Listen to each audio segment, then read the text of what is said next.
हरि ओम ओम श्री चिन्मय सद्गुरुवे नमः. On the dawn of the new year, we wish each other a happy new year, and on many other special occasions, such greetings and phrases are used jealously, but the depth of meaning of such phrases are often lost on us.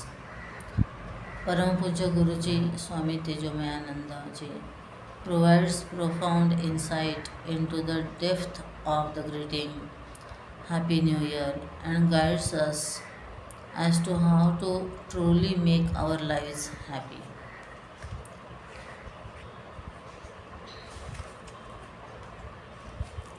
Being happy. We are about to commence a new year. Conventionally, a new year begins on the 1st January. Does this bring any novelty in our lives? 1st January is the same as 31st December. What is the difference? The only change is the date of the calendar.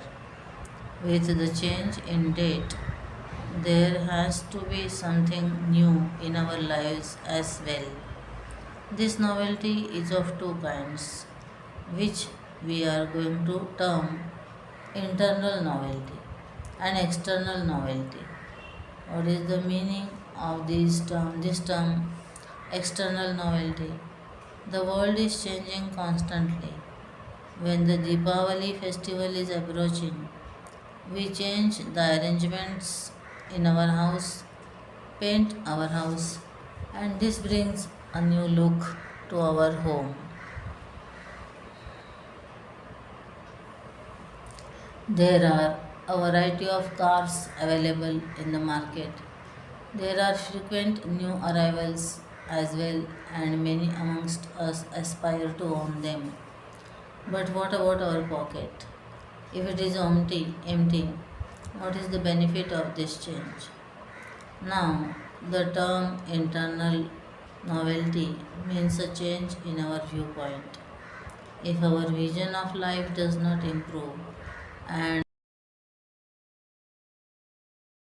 indeed, then there is no noticeable change in our lives.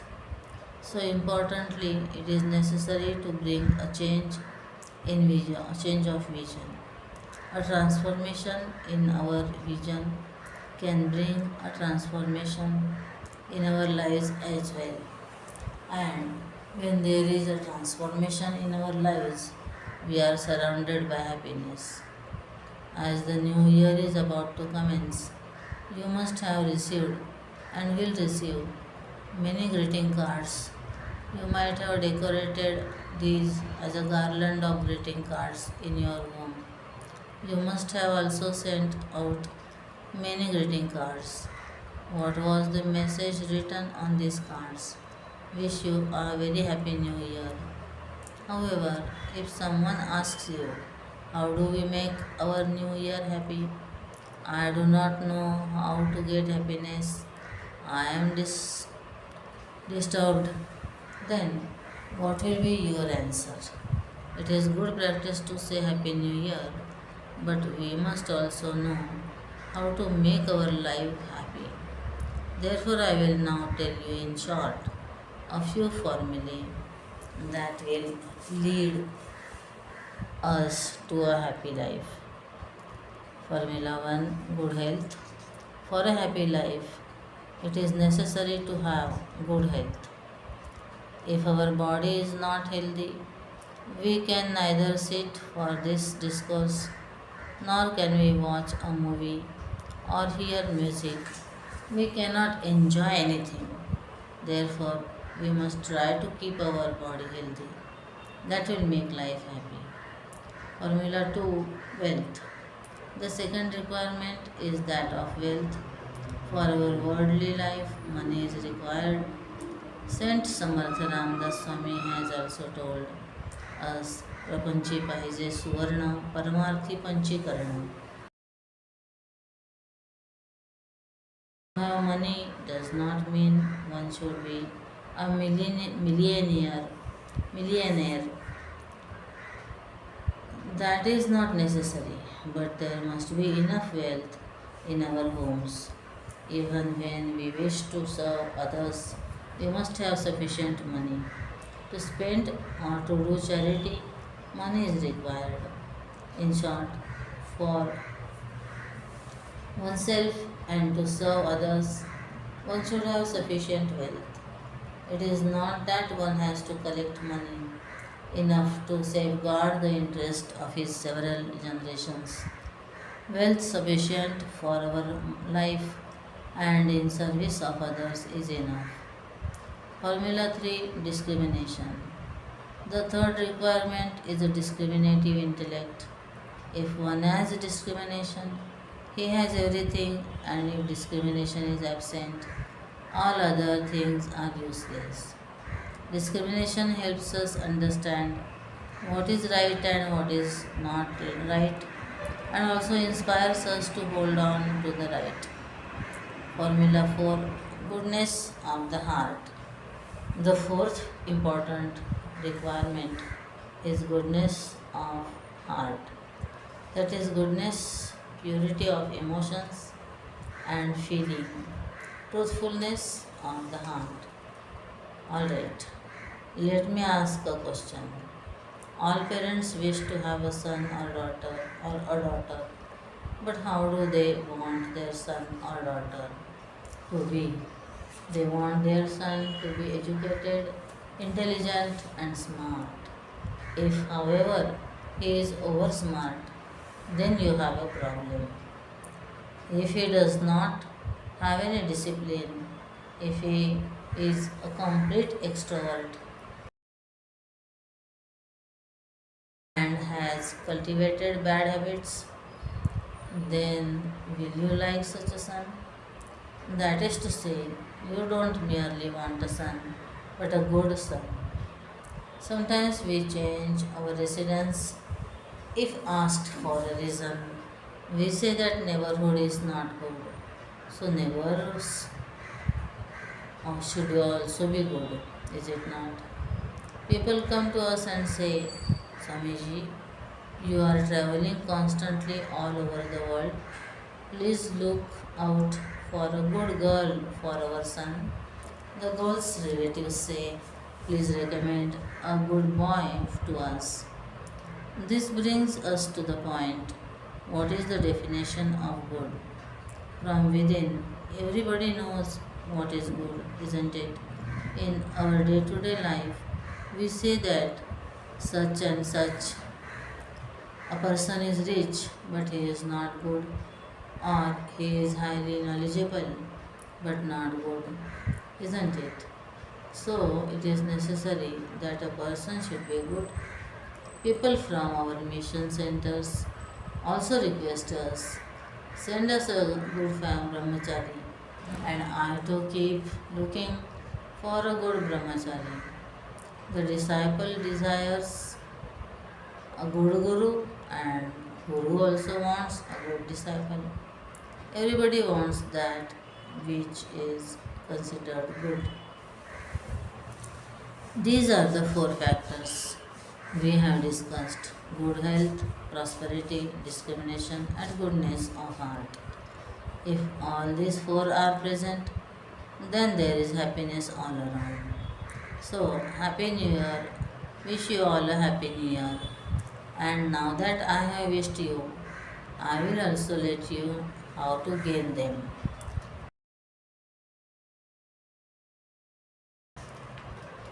If we can gain the perfect vision, total vision to look at the life the way that Lord Sri Krishna taught Arjun in Bhagavad Gita, then our lives can become, nay, will become happy, prosperous and blissful.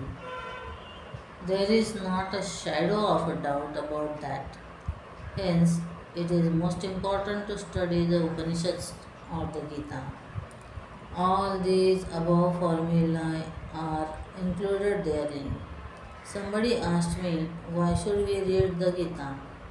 The question is very common, why to read the Gita? Have you watched these advertisements in newspapers or serials?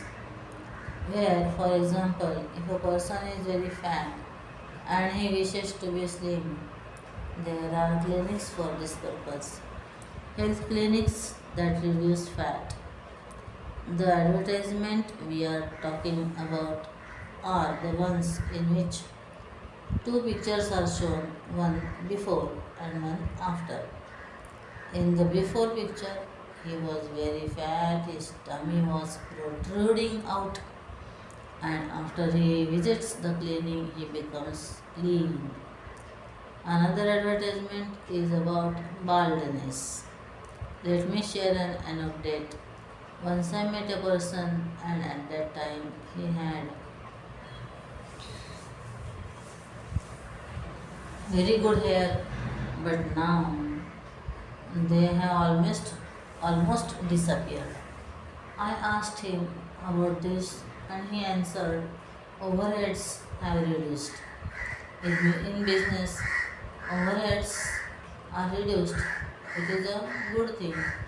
If overheads are more, it is an expensive matter. So overheads reduced in this anecdote means hair loss. Now the advertisement shows that after taking treatment or applying oil or hair transplant, the problem is solved. So there are always two pictures before and after, is it not? If you have the same question, why should I read Gita? Then you should watch Arjun before and after. Then you will realize why you should read the Gita. At the end of the first chapter, how do we find Arjun? Shoka Samigna Manasaha. As a Shoka Samigna Manasaha, Gita states, Visrujya Sasharam Chapam Shoka Samigna Manasaha. Bhagavad Gita 1.47 न योत्सेति गोविंदम उक्त्वा तूष्णीं बभूवः. Bhagavad Gita 2.9. The seated Arjun says, I am not going to fight this war. Sunk in sorrow, bow and arrow on the ground, he is shivering and crying. And what happened to him after listening to the Gita? Aha! नष्टो मोहस्मृतिर्लब्धः त्वत्प्रसादान्मयाच्युत स्थितोऽस्मि गतसन्देहः करिष्ये वचनं तव. Bhagavad Gita 18.73. The same Arjun says, my attachment has receded, my intellect has been regained. O Lord, all these things have happened because of your blessings.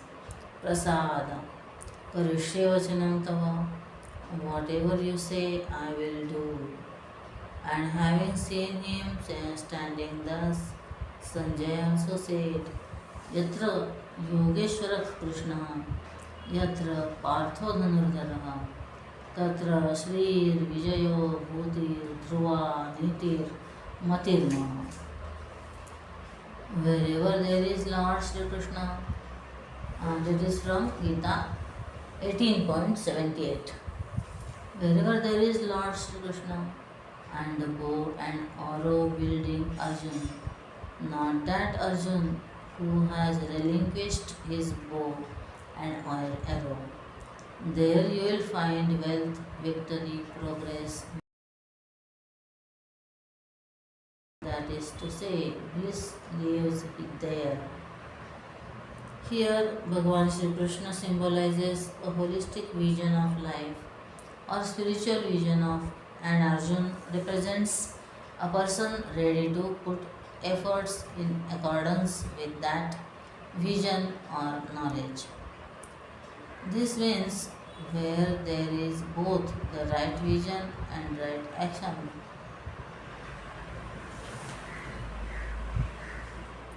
there is success. Many people keep working but they have no vision. If asked, why are you working? What are you doing? They answer, I don't know. We do something, as something is better than nothing. They simply keep doing. There was a boy who was doing something in his carpentry class. When asked, what are you making? He said, a portable. When asked, portable? What? The boy answered, I have not thought about it. I have made only the handle so far. This is action without a vision. Some people keep on thinking but do not follow it up with action. Meaning there is some vision but no action. With the right vision and action, wealth, victory, creativity, and success are guaranteed. Life for many people has become very fast paced. Science has caused everything to move on a fast track. Everything has gathered a lot of speed. So, where are we headed? Nobody knows. Coming to the point, as a result of the spiritual vision or knowledge imparted by Sri Krishna, Arjun, who was in sorrow, came out of it, took up arms, and became victorious. This example clearly explains why we should gain the knowledge contained in the Gita and the Upanishads. Self knowledge enables us to see the oneness in all beings. This creates true love in our mind, and because of that love, we take keen interest in performing our duties. Thus, with the confluence of love and knowledge, bliss and peace can be attained. Sorrow and delusion can be removed by gaining self knowledge. If delusions and confusions are removed, then what remains? Can sorrow and delusion exist? Tatra komoha kashokaha. Then there is no bondage at all. Bondage ends, and that is the state of pure bliss. That bliss is infinite, natural, ever available, independent. Yo vai bhuma tat sukham. By the grace of the Lord and Param Poojya Guru Swami Tejomayananda Ji Gurudev, Param Poojya Gurudev Swami Chinmayananda Ji, may we attain all these things in this birth, and may we all attain infinite bliss. Jiveta Sharadashatam Mudeta Sharadashatam. May you all live 100 years, and may you enjoy those 100 years. May every year be a happy new year. Om Tat Sat. Hari Om Shri Gurubhyo Namaha. Hari Om